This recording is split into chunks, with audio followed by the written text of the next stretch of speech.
Russia Ukraine যুদ্ধের প্রায় 4 বছর পরও কৃষ্ণ সাগর শান্তির পথে ফিরতে পারেনি।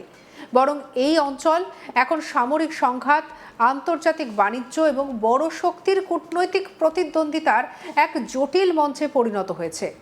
ওডেসা বন্দর ছেড়ে যাওয়া ভারতীয় মালিকানাধীন বাণিজ্যিক জাহাজ এমভি গোল্ডেন লিওতে ক্ষেপণাস্ত্র হামলায় 4 ভারতীয় নাবিক সহ বহু মানুষের মৃত্যু সেই অস্থির বাস্তবতাকে আরও সামনে নিয়ে এসেছে। ঘটনাটি শুধু একটি যুদ্ধকালীন হামলা নয়, এটি প্রশ্ন তুলেছে গুরুত্বপূর্ণ এবং বন্ধুত্বপূর্ণ রাষ্ট্রের সঙ্গে সম্পর্ক বজায় রেখেও নাগরিকদের নিরাপত্তার প্রশ্নে কতটা কঠোর হতে পারে ভারত। এমভি গোল্ডেন লিও কোনো সামরিক জাহাজ নয়, আন্তর্জাতিক জলপথে পণ্য পরিবহনের কাজে নিয়োজিত এই বাণিজ্যিক জাহাজে ছিলেন সাধারণ নাবিকেরা, যাদের যুদ্ধের সঙ্গে কোনো প্রত্যক্ষ সম্পর্ক ছিল না। ইউক্রেনের অভিযোগ, রুশ বাহিনী ছোড়া ক্রুজ ক্ষেপণাস্ত্রের আঘাতে জাহাজে বিস্ফোরণ এবং অগ্নিকাণ্ড ঘটে এবং বহু প্রাণহানি হয়। নিহতদের মধ্যে 4 জন ভারতীয় নাগরিক থাকায় ঘটনাটি ভারতের জন্য একটি গভীর মানবিক এবং কূটনৈতিক সংকটে পরিণত হয়েছে। এই মৃত্যুর সবথেকে বেদনাদায়ক দিক হলো যুদ্ধের মূল সিদ্ধান্ত গ্রহণকারীরা প্রায় নিরাপদ দূরত্বে থাকেন এবং তারা মূল্য দিতে হয় সাধারণ মানুষকে। কেরলের তরুণ মার্চেন্ট নেভি কর্মকর্তা অখিল জায়নের মতো নাবিকরা হাজার হাজার কিলোমিটার দূরে নিজেদের পেশাগত দায়িত্ব পালন করতে গিয়ে একটি আন্তর্জাতিক সংঘাতের শিকার হয়েছেন। আধুনিক যুদ্ধের চরিত্র বদলে গিয়েছে। এখন যুদ্ধ শুধু সীমান্তে সেনা সংঘর্ষ নয়, এর অভিঘাত ছড়িয়ে পড়েছে বন্দর, জাহাজ, খাদ্য সরবরাহ ব্যবস্থা এবং সাধারণ নাগরিকদের জীবনে। এই ঘটনার পর ভারতের কূটনৈতিক পদক্ষেপ বিশেষ তাৎপর্যপূর্ণ। রাশিয়া দীর্ঘদিন ধরে ভারতের অন্যতম গুরুত্বপূর্ণ কৌশলগত অংশীদার, প্রতিরক্ষা সরঞ্জাম, জ্বালানি সহযোগিতা এবং আন্তর্জাতিক কূটনীতির বহু ক্ষেত্রে মস্কোর সঙ্গে নয়াদিল্লির সম্পর্ক গভীর। ইউক্রেন যুদ্ধের পরও ভারত রাশিয়ার সঙ্গে সম্পর্ক ছিন্ন করেনি, বরং নিজের কৌশলগত স্বার্থ অনুযায়ী ভারসাম্যের নীতি গ্রহণ করেছে। কিন্তু ভারতীয় নাগরিকদের মৃত্যুর ঘটনা সেই ভারসাম্যের সামনে নতুন চ্যালেঞ্জ তৈরি করেছে। রাশিয়ার ভারপ্রাপ্ত রাষ্ট্রদূতকে তলব করে ভারত যে বার্তা দিয়েছে তা নিছক আনুষ্ঠানিক প্রতিবাদ নয়, এর মধ্যে রয়েছে একটি স্পষ্ট রাজনৈতিক সংকেত। বন্ধুত্ব থাকলেও ভারতীয় নাগরিকদের নিরাপত্তার প্রশ্নে নয়াদিল্লি নীরব থাকবে না। আন্তর্জাতিক রাজনীতিতে এটি ভারতের পরিবর্তিত অবস্থানের প্রতিফলন। একসময় ভারত বড় শক্তিগুলোর নীতির প্রতিক্রিয়া জানত। এখন ভারত নিজের জাতীয় স্বার্থকে সামনে রেখে স্বাধীন কূটনৈতিক অবস্থান তৈরি করতে চাইছে। তবে এই ঘটনায় আরেকটি গুরুত্বপূর্ণ দিক হলো রাশিয়ার অবস্থান। মস্কোর দাবি, ইউক্রেনের কিছু বন্দর এবং সামুদ্রিক রুট সামরিক কার্যক্রমে ব্যবহৃত হচ্ছে এবং সেই কারণে ওই এলাকায় অভিযান চালানো হচ্ছে। কিন্তু আন্তর্জাতিক মহলে মূল প্রশ্ন থেকেই যাচ্ছে, কোনো সামরিক সন্দেহের ভিত্তিতে কি বাণিজ্যিক জাহাজ এবং সাধারণ নাবিকদের জীবন ঝুঁকির মুখে ফেলা যায়? আন্তর্জাতিক মানবিক আইনের মূল নীতি হলো যুদ্ধের মধ্যেও বেসামরিক মানুষের নিরাপত্তাকে সর্বোচ্চ গুরুত্ব দিতে হবে।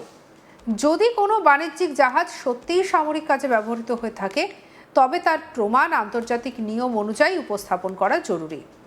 কারণ বেসামরিক জাহাজে নির্বিচারে হামলার নজির তৈরি হলে বিশ্বব্যাপী সামুদ্রিক বাণিজ্যের নিরাপত্তা প্রশ্নের মুখে পড়বে।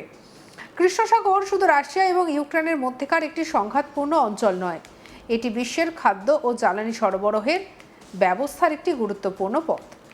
কৃষ্ণ সাগর থেকে শস্য রপ্তানি বিশ্বের বহু দেশের খাদ্য নিরাপত্তার সঙ্গে যুক্ত।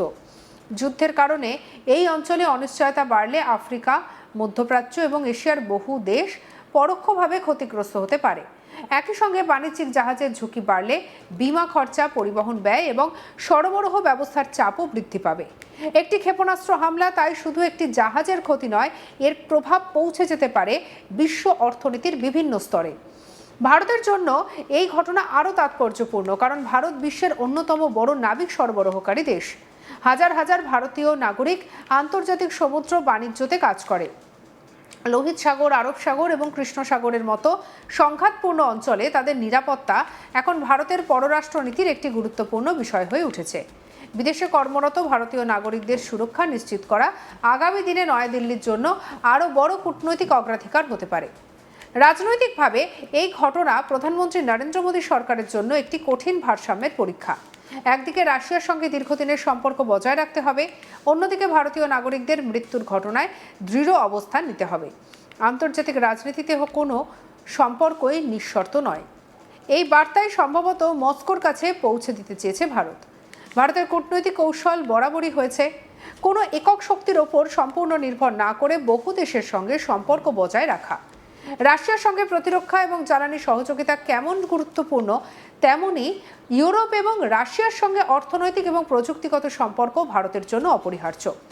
এমভি গোল্ডেন লিও হামলার পর ভারতের প্রতিক্রিয়া দেখাচ্ছে যে কৌশলগত অংশীদারিত্ব থাকলেও জাতীয় স্বার্থের প্রশ্নে নয়াদিল্লি নিজের মতো অবস্থান স্পষ্ট করতে প্রস্তুত। এই ঘটনা রাশিয়া ইউক্রেন যুদ্ধের আরও একটি বড় বাস্তবতাকে সামনে এনেছে। দীর্ঘস্থায়ী সংঘাত শুধু যুদ্ধক্ষেত্রকে নয়, পুরো আন্তর্জাতিক ব্যবস্থাকে অস্থির করে তোলে। বন্দর, জাহাজ, জ্বালানি, অবকাঠামো এবং বাণিজ্যিক পথ যখনই সংঘাতের আওতায় চলে, তখন তার প্রভাব সীমান্ত ছাড়িয়ে যায়। তাই আন্তর্জাতিক সম্প্রদায়ের সামনে এখন বড় চ্যালেঞ্জ হলো যুদ্ধ চললেও কিভাবে বেসামরিক মানুষের নিরাপত্তা এবং বৈশ্বিক বাণিজ্যের স্থিতিশীলতাকে রক্ষা করা যায়। এমভি গোল্ডেন লিও হামলা ভারতের জন্য শুধু একটি কূটনৈতিক প্রতিবাদের বিষয় নয়, এটি একটি বৃহত্তর প্রশ্নের প্রতীক। বিশ্বের বড় শক্তিগুলির সংঘাত আর সংঘাতের মধ্যে ছোট দেশ, বাণিজ্যিক প্রতিষ্ঠান এবং সাধারণ মানুষ যেন সবচেয়ে বড় ক্ষতির মুখে না পড়ে, সেই দায় আন্তর্জাতিক ব্যবস্থার। 4 ভারতীয় নাবিকের মৃত্যু মনে করিয়ে দিয়েছে যুদ্ধের কৌশলগত হিসাবের বাইরে রয়েছে মানুষের জীবন, আর সেই জীবনের মূল্য কোনো রাজনৈতিক বিবৃতি দিয়ে পূরণ করা সম্ভব নয়। কৃষ্ণ সাগরের এই ঘটনা তাই ভারত রাশিয়া সম্পর্কের জন্য একটি গুরুত্বপূর্ণ মুহূর্ত। বন্ধুত্বের সম্পর্ক বজায় রেখেও কিভাবে নাগরিকদের নিরাপত্তা এবং আন্তর্জাতিক আইনের প্রশ্নে দৃঢ় থাকা যায়, সেটিই এখন নয়াদিল্লির সামনে বড় পরীক্ষা। মোদী সরকারের প্রতিক্রিয়া দেখিয়েছে ভারত তার কৌশলগত সম্পর্ককে গুরুত্ব দিলেও নিজের স্বার্থ এবং নাগরিকদের সুরক্ষাকে সর্বোচ্চ অগ্রাধিকার দিতে চাইছে।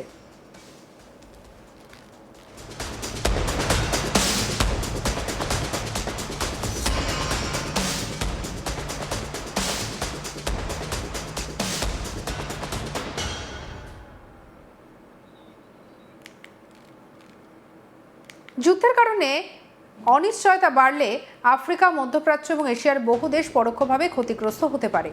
একই সঙ্গে বাণিজ্যিক জাহাজের ঝুঁকি বাড়লে বিমা খরচা, পরিবহন ব্যয় এবং সরবরাহ ব্যবস্থার চাপ বৃদ্ধি পাবে। এই ক্ষেপণাস্ত্র হামলা তাই শুধু একটি জাহাজের ক্ষতি নয়, এর প্রভাব পৌঁছে যেতে পারে বিশ্ব অর্থনীতির বিভিন্ন স্তরে।